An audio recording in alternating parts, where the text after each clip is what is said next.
भारत और पाकिस्तान के डीजीएमओस के बीच जो पिछले कुछ दिन से चल रही सैन्य कार्रवाई को रोकने का समझौता आज शाम को हुआ था। पिछले कुछ घंटों से इस समझौते का पाकिस्तान की ओर से घोर उल्लंघन हो रहा है।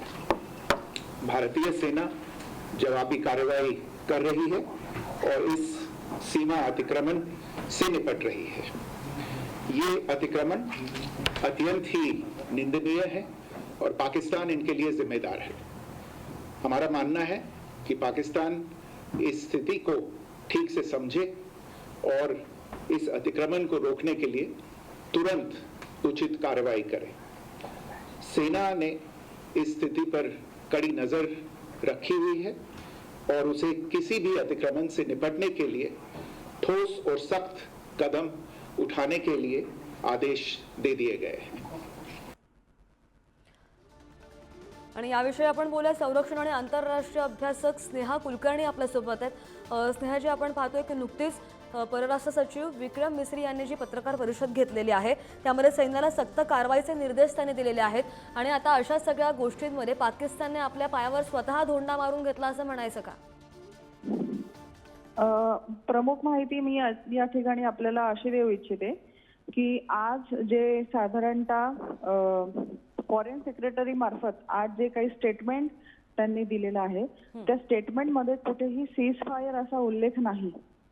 हे पण आपल्याला स्पष्टपणे बघावं लागेल। फॉरेन सेक्रेटरीचं जे स्टेटमेंट आहे त्याच्यामध्ये त्यांनी असा उल्लेख केलेला आहे की दोन्ही देशांमध्ये किंवा दोन्ही देशांनी ह्या विषयावरती समझोता केलेला आहे की जे फायरिंग आहे आणि मिलिटरी ऍक्शन आहे ज्या लँड बेस्ड आहेत, एअर बेस्ड आहेत आणि सी बेस्ड आहेत, म्हणजे जमिनीवरनं, पाण्यावरनं आणि हवेवरनं होणारे जे फायरिंग आहे आणि त्याद्वारे ज्या घेतल्या जाणाऱ्या मिलिटरी ऍक्शन आहे त्या कमी करणं हा किंवा थांबवणं असा त्याचा मागचा अर्थ आहे। इथे कुठेही सीज फायर असा उल्लेख नाही।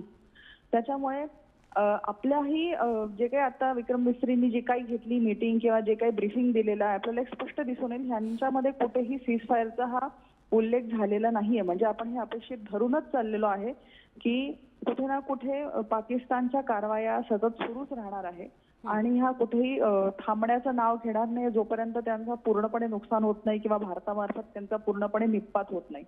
दुसरी महत्वाची गोष्ट अशी आहे की आताच काही क्षणांपूर्वी चीनने पण हे डिक्लेअर केलेलं आहे की आमचा ह्या सगळ्या एस्केलेशन मध्ये किंवा ही जी काही तणावपूर्ण परिस्थिती आहे ह्याच्यामध्ये पाकिस्तानला संपूर्ण पाठिंबा आहे। आणि ह्या सगळ्या परिस्थितीमध्ये पाकिस्तान हा एक दहशतवादी प्रणेता देश असून देखील जर त्याला इंटरनॅशनल मॉनिटरी फंड मार्फत पैसे मिळतात ह्यावरनं आपण समजू शकतो की आंतरराष्ट्रीय स्तरावरती पुष्कळशे देश असे आहेत की जे अप्रत्यक्षरित्या दहशतवादाला पुरस्कार करत आहेत किंवा दहशतवादाला सबळ पाठिंबा देत आहेत। याच्यात सुदैवाची गोष्ट इतकीच चांगली आहे की ह्या सगळ्या गोष्टींमधून ऑपरेशन सिंदूर पासून ह्या ज्या काही मिलिटरी ऍक्टिव्हिटीज आणि मिलिटरी एस्केलेशन सुरू झालं आहे, जे काही भारत पाकिस्तान तणाव आहे त्याच्यामध्ये आपल्याला आनंदाची गोष्ट एवढी कळून आलेली आहे की पाकिस्तानला जे देश सहकार्य करत आहेत, खास करून तुर्कस्तान असेल किंवा चीन असेल ह्यांच्याकडनं त्यांनी जी काही संरक्षण प्रणाली घेतलेली आहे ती किती कुचकामी आहे आणि युद्धजन्य परिस्थितीमध्ये ती किती टिकाऊ धरू शकते हे भारतीय तंत्रज्ञाने इथे दाखवून दिलेलं आहे। त्याच्यामुळे ही तणावजन्य परिस्थिती अजून काही दिवस निश्चितच राहणार आहे। पण तरी सुद्धा ज्या काही फेक बातम्या येत आहेत किंवा खोट्या बातम्या येत आहेत की सीमेवरती दोन्ही बाजूंना रणगाड्यांची आवाजाही सुरू झालेली आहे। आता थोड्या वेळापूर्वी बातमी ही होती की पाकिस्तानचे 7 सैनिक भारताच्या सीमेमध्ये घुसलेले आहेत। अशा प्रकारच्या खोट्या बातम्यांवरती विश्वास ठेवू नये। जोपर्यंत भारतीय सेना दलांच्या किंवा परराष्ट्र अधिकार मंत्रिमंडळांच्या ह्यांच्या मार्फत कुठलेही ऑफिशियल स्टेटमेंट येत नाहीत त्या व्यतिरिक्त कोणत्याही बातम्यांवरती विश्वास ठेवू नये इथे मी जाहीर आवाहन करते। आणि भारतीय नागरिकांनी निश्चितच हा अभिमान मनात बाळगावा की आत्ताचं जे हे तणावजन्य परिस्थिती भारत आणि पाकिस्तानच्या दरम्यान जी निर्माण झालेली आहे याच्यामध्ये मुख्यतः हे जे युद्ध आहे तांत्रिकदृष्ट्या जास्त लढलं जात आहे। मग ते सायबरच्या दृष्टीने असो किंवा नवीन टेक्नॉलॉजी जी आर्मीने एअरफोर्स वापरतायत त्या दृष्टीने ऑपरेशन सिंदूर जे 7 मेला झालं त्यावेळेसच आपल्या इंडियन एअरफोर्सने डिक्लेअर केलं होतं की जर पाकिस्तानने सामान्य नागरिकांवरती हल्ला करण्याचा प्रयत्न केला किंवा जम्मू काश्मीरच्या आणि अन्य आंतरराष्ट्रीय सीमेलगतच्या आमच्या ठिकाणांवर सामान्य नागरिकांना हानी पोहोचेल किंवा क्षती पोहोचेल अशा ठिकाणी हल्ला केला तर आम्ही त्यांचे एअर बेसेस उद्ध्वस्त करू. आणि ते आज भारताने केलेलं आहे की भारताने जवळपास 11 एअर बेसेस हे पाकिस्तानचं उद्ध्वस्त केलेलं आहे. ह्याच्यावरनं आपली क्षमता पाकिस्तानच्या किती पट चांगली आहे आणि आपण तंत्रज्ञानाच्या दृष्टीने पाकिस्तानच्या किती पुढे आहे हे आपल्याला इथे दिसून येतंय.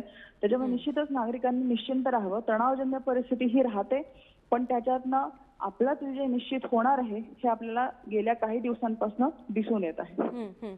स्नेहाजी, आपण पाहतोय की सकाळपासून जे अपडेट्स येत आहेत आत्ता सध्या जरी हल्ल्याची अपडेट कोणतीही आली नसली तरी सुद्धा ड्रोन जे फिरत आहेत आकाशामध्ये त्या साईडला जे आपण दृश्यांमध्ये पाहू शकतोय.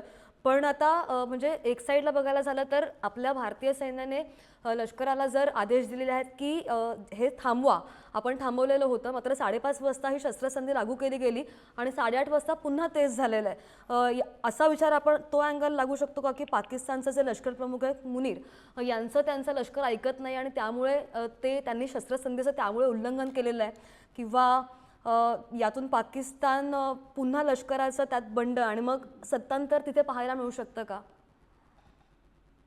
कसं आहे, पाकिस्तान हा पहिल्यापासूनच अस्थिर देश आहे आणि आपण हे बघितलेलं आहे की पाकिस्तानची आर्मी ही पॉलिटिक्स चालवते.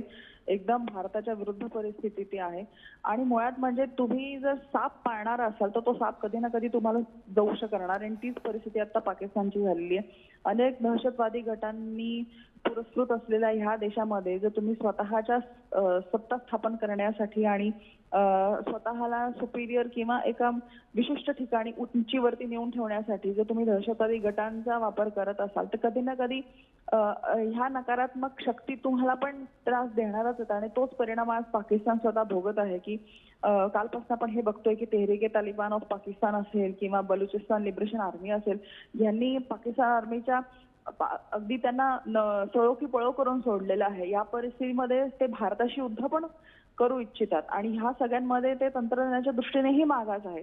तर कुठेतरी पाकिस्तान मुळातच अस्थिर आहे आणि अशा परिस्थितीमध्ये ह्याची पण शक्यता वर्तवण्यात येते की तिथे सत्ता पालटही होऊ शकतो. असीम मुनीर यांच्या पदालाही धोका आहे हे निश्चितच तिथे जाणून येत आहे. कारण ते एक असक्षम असे आपण म्हणू शकतो की मिलिटरी लीडर तिथे आपल्याला आहेत असे दिसून येत आहे.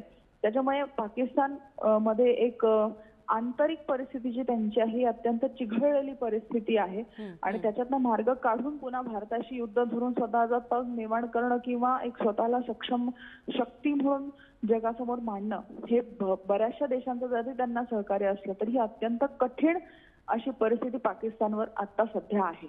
अगदी अगदी स्नेहाजी, शेवटचा प्रश्न विचारते. तुम्ही जाणकार आहात, बरेच वर्ष या अभ्यासामध्ये तुम्ही आहात. आता अशी यापूर्वी अशी कधी परिस्थिती उद्भवलेली आहे का? आणि जर उद्भवली असेल तर शस्त्रसंधीचं जेव्हा उल्लंघन होतं किंवा अशी परिस्थिती जेव्हा निर्माण होते त्यासाठी मग काय कारवाई केली जाते? जरी परराष्ट्र मंत्र्यांनी जी पत्रकार परिषद घेतली त्यामध्ये जरी सैन्याला सक्त आदेश दिलेले असले तरी या अगोदर अशी कधी परिस्थिती उद्भवलेली आहे का? मग काय अपेक्षित आहे यापुढे? शस्त्रसंधीच्या परिस्थिती पुष्कळ वेळा उद्भवतात पण ह्याच्यात मुख्य म्हणजे काय आहे, शस्त्रसंधी जी आहे हा फरक आहे. सीजफायर हा एक वेगळा अर्थ असतो आणि मुळात म्हणजे त्यांनी हत्यारं टाकली किंवा सरेंडर केलं हा फार वेगळा आहे. आपण 71च्या युद्धामध्ये बघितलं असेल की पाकिस्तानच्या फौजेने सरेंडर केलं होतं, सीजफायर नव्हतं केलं. म्हणजे काय, त्यांची युद्ध करण्याची क्षमता संपलेली होती म्हणून त्यांनी तिथे सरेंडर केलं होतं. सीजफायर म्हणजे काय असतं की दोन्ही देशांची तेवढी क्षमता असते आणि ती क्षमता असून देखील ते भविष्याच्या दृष्टीने एकमेकांच्या विकासाच्या दृष्टीने हा निर्णय घेतात किंवा जनसमुदायाचा लोकतंत्राचा तिथे त्यांच्यावरती एवढा पगडा असतो की त्यांना लोकांचा ज्या बाजूला विचार असेल त्या विचाराला अनुसरून सीजफायर करावं लागतं, म्हणजे शस्त्रबंदी करावी लागते. म्हणजे युद्ध ज्या आहे त्या परिस्थितीत तिथे थांबवणं आणि दोन्ही बाजूंकडनं साधी एक बुलेट सुद्धा फायर होऊ शकत नाही अशी तिथे परिस्थिती असते. त्याच्यामुळे शस्त्रबंदी आणि सरेंडर ह्या दोन फार वेगळ्या गोष्टी आहेत. तर बऱ्याच जणांचा ह्याच्यामध्ये इथे गैरसमज निर्माण होतोय की अशी काही परिस्थिती होऊ शकेल का. इथे पाकिस्तानला काही काळानंतर सरेंडर करण्याचीच परिस्थिती 71 नंतर सारखी आता पुन्हा होणार आहे. शस्त्रबंदी करण्याची पाकिस्तानची आत्ता कुवत नाही मुळात. आणि जरी शस्त्रबंदी करायचं म्हटलं तरी तो त्यांच्या एक आत्मविश्वासावरती घाला घालणारा प्रश्न निर्माण होणार आहे. अगदी. त्याच्यामुळे हो, भविष्यामध्ये पाकिस्तान भविष्यामध्ये सरेंडर करण्याच्या परिस्थितीपर्यंतच पोहोचणार आहे. हो, आणि त्यामुळे आता काय शब्दाचा होईल ते उल्लेख- सुद्धा पाहावं लागेल. स्नेहाजी, खूप खूप धन्यवाद, तुम्ही सविस्तर विश्लेषण केलं त्यासाठी.